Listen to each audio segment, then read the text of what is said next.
মাসে সমুদ্র মন্থন হয়েছিল। শাস্ত্রের কথা এটাই যে শ্রাবণ মাসে সমুদ্র মন্থনের সময় বিষ উঠেছিল। সৃষ্টিকে রক্ষা করার জন্য বাবা ভোলানাথ সেই বিষ কণ্ঠে ধারণ করেছিলেন।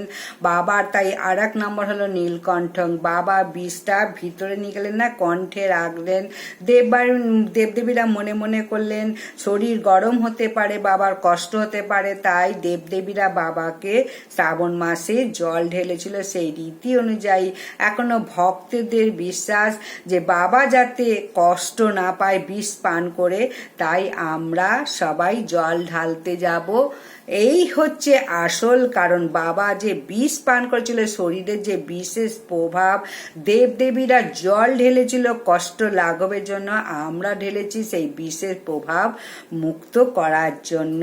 তাহলে এই কারণ হচ্ছে শ্রাবণ মাসে জল ঢালা।